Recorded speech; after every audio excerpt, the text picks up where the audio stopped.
4 de la tarde con, a ver, déjeme ver aquí, porque mi otro, 4 de la tarde con 39 minutos, 16 horas 39 minutos. Les recuerdo que estamos transmitiendo completamente en vivo a través de www.radiotv.mx. Tu cámara es esta, pero también esa de allá arriba, porque vamos a salir por ahí también. Oigan, chicos y chicas de Pulso Saludable, gracias por su preferencia, y nos pueden seguir a través de las redes sociales y de la retransmisión de Pulso Saludable y de la fanpage en Pulso Saludable y de www.pulsosaludable.com. Y estoy muy contenta porque ella se encuentra conmigo en este día de trabajo, en este jueves 19. Los días 19 yo creo que ya le gustó a los temblores, entonces yo exhorto a las autoridades y a los temblores, con todo el respeto a los temblores, que pues se pongan de acuerdo en unas horas no hábiles, porque de pronto tenemos que hacer cosas importantes, tenemos que salir despavoridos corriendo, y además pues ya les gustaron los jueves, entonces por favor institucionalicen los jueves de cada 19, pues que sean días de asueto, ¿no? Estaría perfecto para evitar conflictos, porque aparte después de que sobreviene este dichoso sismo, el tema es bien complicado, porque además de todo eso, el tráfico se vuelve loquísimo, ¿no? Pero bueno, ya se encuentra conmigo finalmente la doctora Belinda González. Ella es médico intervencionista, y bueno, ella trabaja en el Centro Médico Nacional Siglo XXI y también en la consulta privada en el Centro Médico, es Centro Médico Dalinte, ¿verdad? También, Beli, gracias, hasta que se me hizo. Gracias. Oye, Beli, querida amiga, aparte de ser una de las excelentes, Doris ya nos está saludando. Doris, gracias por seguirnos. Es excelente, eres muy paciente, muy amable, muy cordial con los pacientes, me ha tocado verlo. Gracias. Pero también eres muy buena explicando al paciente, y seguramente tus pacientes se van con su tarea bien aprendida, y quiero pensar que la mayoría lo aplica en casa. Claro. Pero sigue siendo un dolor de cabeza serio, porque las enfermedades cardiovasculares pareciera que no van a dar tregua. Siguen siendo la primer causa de muerte, no solo en México, en el mundo, ¿verdad? En el mundo. Y es un problema de salud porque todos los sistemas de salud de todo el mundo, aún con mucho dinero, comentan que no hay sistema de salud que vaya a soportar el costo de esta enfermedad si atendemos solo complicaciones. Claro, y ¿qué es lo que ves que se establecieron las metas del 2030 de los Objetivos de Desarrollo Sostenible? Ahí viene incluida la parte de la salud. En ese rubro, ¿qué se espera en los próximos años? Porque sí es cierto, se está acabando, si de por sí cada vez le recortan más presupuesto al rubro de la salud, y luego nosotros como ciudadanos no contribuimos, pues es evidente que va a llegar un momento en el que el dinero va a seguir siendo insuficiente, y después ya no va a haber absolutamente para nada, ¿no? Así es, vamos a acabar con todo. Pues la propuesta es que nosotros promovamos la salud. ¿De qué forma?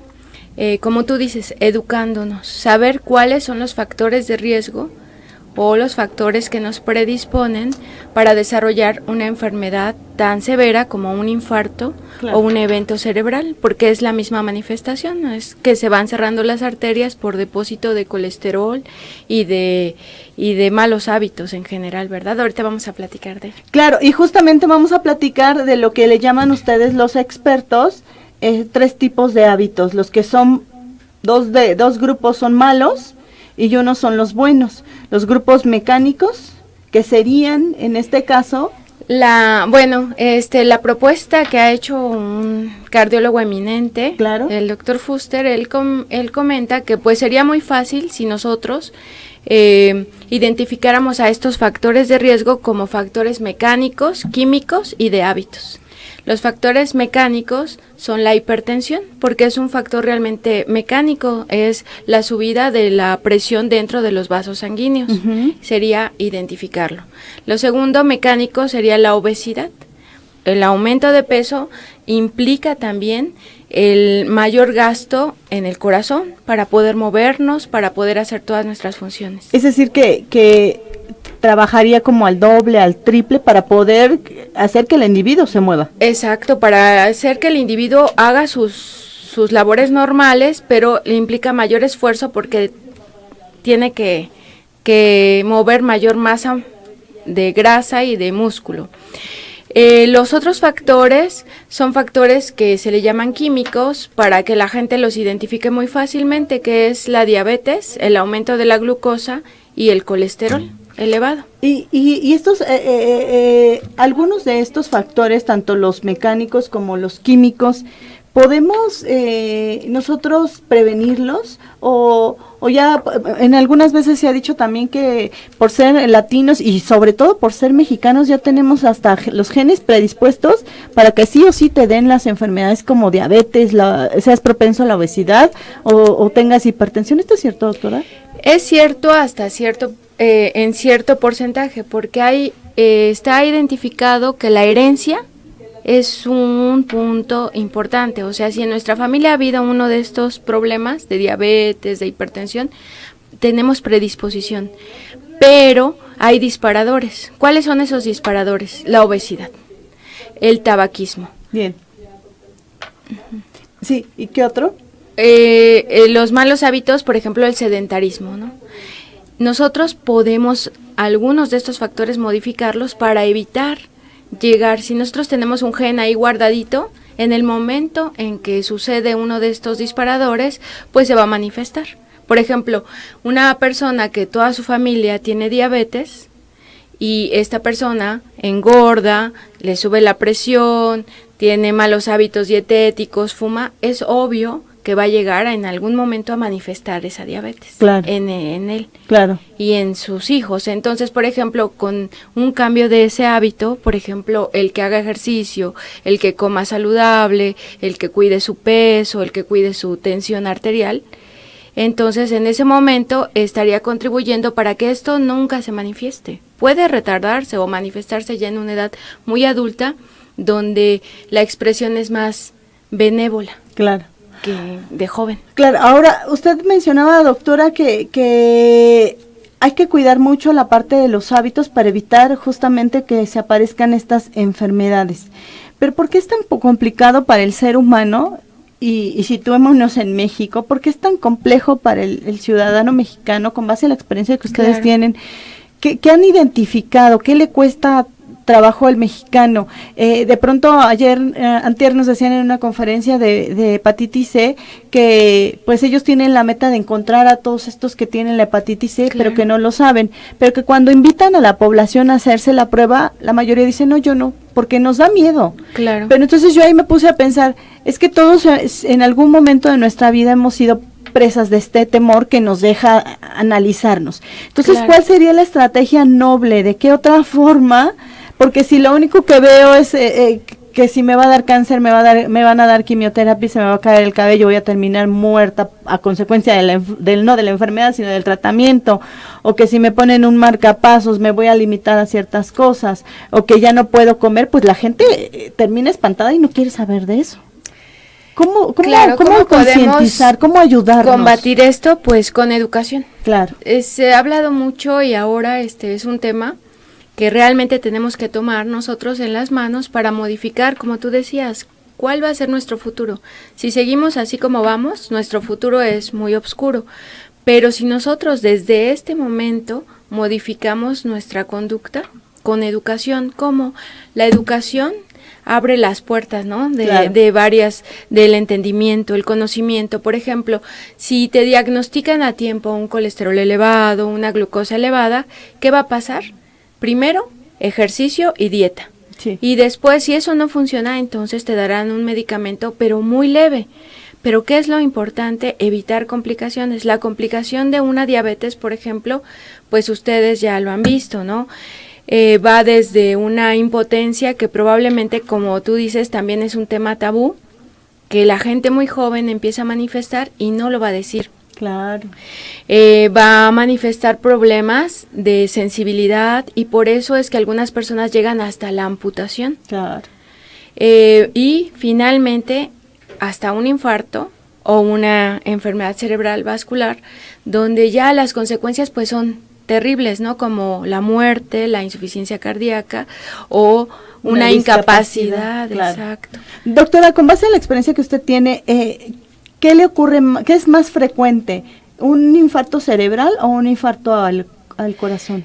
Es más frecuente la cardiopatía isquémica, que es lo que le llaman infarto al corazón, y esto puede haber dos manifestaciones muy grandes. Una en el infarto agudo, que es una forma súbita, donde la gente le da el dolor terrible, y el 30% de estas personas no van a llegar a un hospital, pueden tener muerte súbita, o pueden quedarse dormidos, ¿no? Y nada más no amaneció. ¿Te puede ocurrir y no darte cuenta?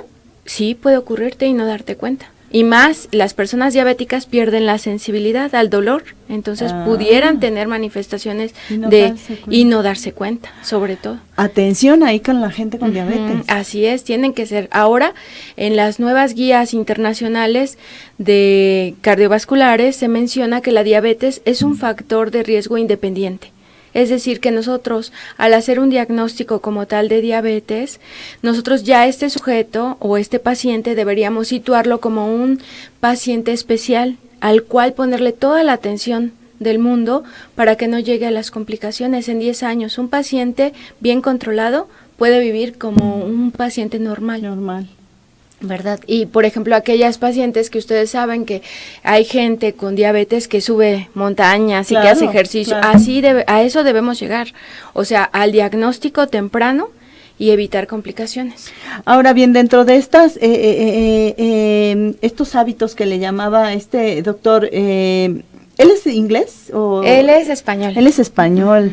Yo pensaba que era inglés y que yo decía, o sea, igual le habla español perfecto. Y habla inglés español porque él está en un hospital ahí en el Texas Heart. En el Texas Heart. Está en Estados Unidos. En Nueva York. Él siendo español es el que dirige todo ese hospital y es una persona, un líder de opinión en enfermedad cardiovascular. Hay que ir a verlo, ¿no? Sí, bueno, viene seguido a México y al centro médico ha venido. Mira, pues avísame cuando venga para que los invitamos. Platiquemos con él. Sí. Y es que, bueno, este médico, pues la verdad es que con toda la experiencia que él tiene y la experiencia que tú tienes, porque también estás en un hospital de concentración, que te llegan de toda el país, y toda esta expertise de atender, más o menos ¿cuántos pacientes atienden en un día promedio de trabajo? En un día promedio de infarto, así que es lo que yo me dedico a abrir arterias y todo eso, realmente unos 20, 25 al día. ¿Llegan infartados? Llegan infartados. Ay, Dios. Algo que le llaman angioplastía primaria, que es la atención del código infarto. Claro. En esto, pues el paciente puede llegar con dolor o con arritmias o muy grave, inmediatamente pasa a una sala donde se destapan las arterias. ¿Y en la medicina privada cuántos más o menos en un día? En la medicina privada, por los costos, pues a lo mejor se atienden 2 o 3. Pero también es elevado, muchos, ¿no? Exacto, porque en general, yo pensaría que me dijeras, no, a lo mejor uno a la semana, no, diarios. Por todos los médicos que estamos, sí, o sea, de hecho la cardiopatía isquémica es una enfermedad que está teniendo una incidencia muy alta y en gente muy joven. Ahora bien, ¿por qué la diabetes? ¿Por qué la obesidad? ¿Por qué la hipertensión? ¿Por qué el colesterol? ¿Por qué todos ellos me condicionan para dañar el endotelio? Exacto. Todos ellos, ¿por qué? Pues porque el endotelio es la capa interna de los vasos sanguíneos. O sea, como si el vaso fuera esto. Como un drenaje, por decirlo así, es el interior. Y el recubrimiento que es vivo, son células vivas, y nosotros estamos sometidos a un proceso de envejecimiento. Desde que nacemos, al respirar, empieza una oxidación, se puede decir, un envejecimiento. Entonces nuestros vasos al nacer son limpios, lisitos, ¿no? Y conforme viene primera década, segunda década, 20, 30 años, se van llenando de pequeños residuos que son células vivas que se van comiendo el colesterol, depósitos, por ejemplo, la glucosa elevada lo que hace es que va favoreciendo que estas células se depositen aquí, que son células de defensa. Sí. Y la hipertensión va cerrando los vasos sanguíneos. Y con esto va creciendo esa pequeña plaquita de colesterol y de grasa y de células vivas hasta que puede ser, son 2 se puede decir dos fisiopatologías, una donde esta célula no está totalmente cerrada, Sí. la placa, pero hay factores como el estrés, el tabaquismo, la rompen y se forma un coágulo y lo tapa y hay un infarto.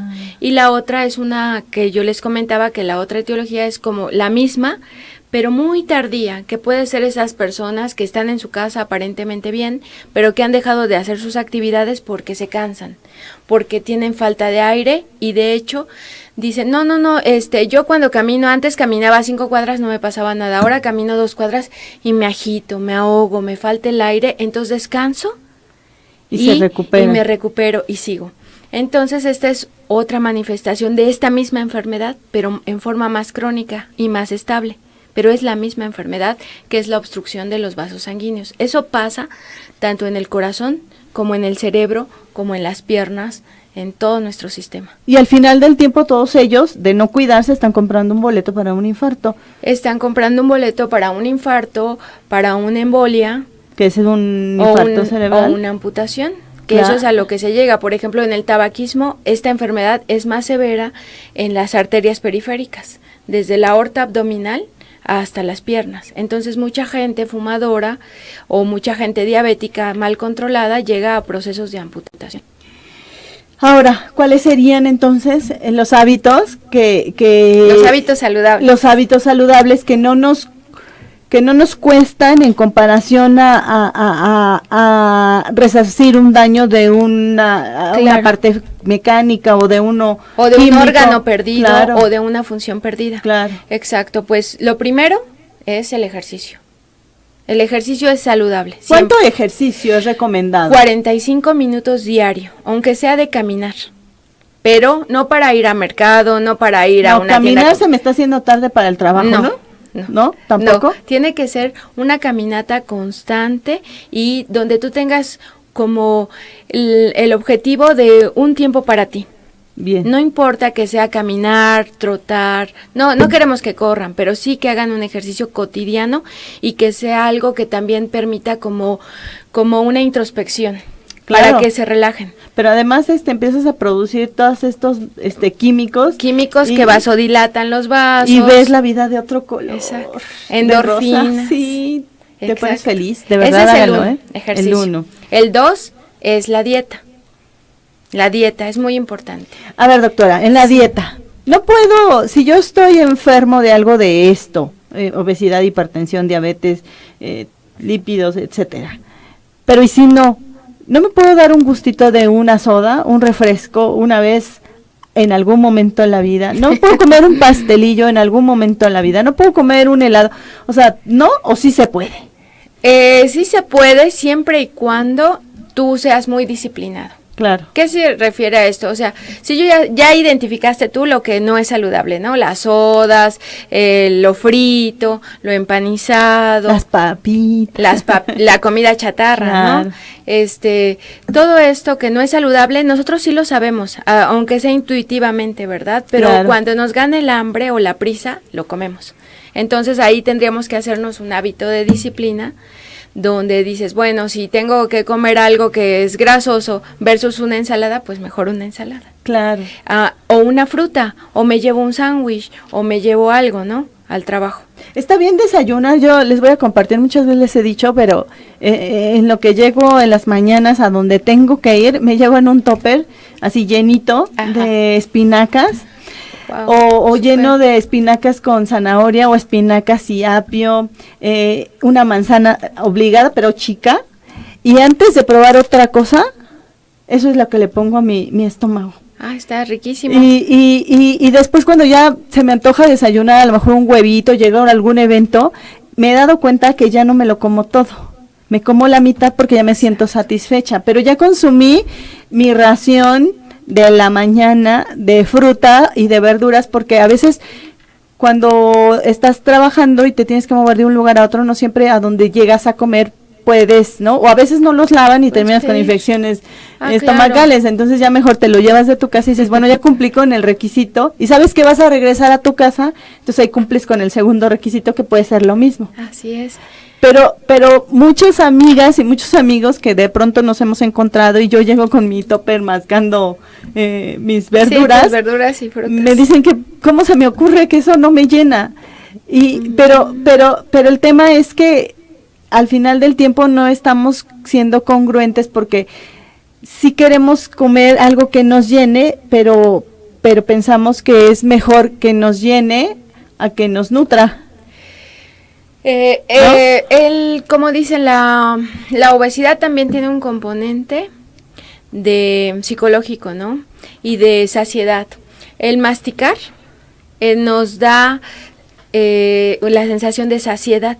Por eso es bueno, por ejemplo, una fruta. O apio, además ya vienen desinfectados. Claro, y la masticación nos da el efecto de saciedad. Entonces eso podría ayudarnos, ¿no? A que nosotros, en lugar de comernos rápido un pan, podríamos comer algo más saludable, más veces masticarlo, no comer deprisa. Y a lo mejor puedes hacer más comidas con una colación, o sea, un desayuno, un almuerzo, luego la comida, la cena, y eso también ayuda a acelerar el metabolismo. Claro. Tú has tenido muchas invitadas nutriólogas, entonces sí. deben de estar empapados todos tus... Sí, pero no crean, de pronto, de repente veo las entrevistas de otras personas con otra serie de temas y digo, las comparten millones de veces, y cuando veo mis entrevistas, que sí son muy vistas, pero yo quisiera que ocurriera ese mismo efecto, y pareciera que al ser humano el tema de la salud es un tema que pasa a segundo plano. Siempre hay prioridades y debería de ser al revés. Yo pienso que está cambiando la generación. Sí. Es nuestra generación, que vamos a ser los próximos viejitos del 2030, 2050.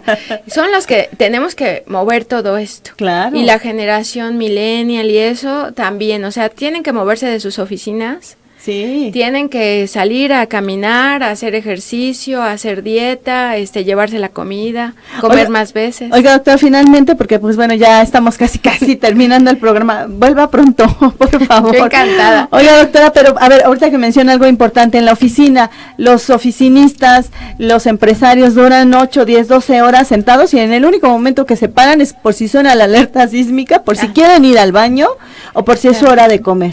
Pero antes no. ¿Qué tienen que hacer? Yo creo que esa es una filosofía empresarial que va a ir cambiando, porque ahora se les debe dar como un tiempo para que hagan ejercicio real. ¿Cada cuánto tiempo? ¿Y se tienen que parar del asiento? Pararse del asiento, pues bueno, cada 2 horas, 4 horas te debes parar y hacer ejercicios, al menos para evitar problemas vasculares como las varices, la insuficiencia venosa y problemas de circulación, ¿no? Claro. Pero yo diría que, por ejemplo, tanto como hay empresas que realmente ahorita están promoviendo hacer ejercicio en forma, o sea, que se salgan, que hagan un como calentamiento, o a lo mejor una meditación, o a lo mejor un poquito de yoga, de pilates, no sé, algo mínimo que puedan hacer en la oficina. Y que los active. Y hay lugares, por ejemplo, que sí les dan ese permiso.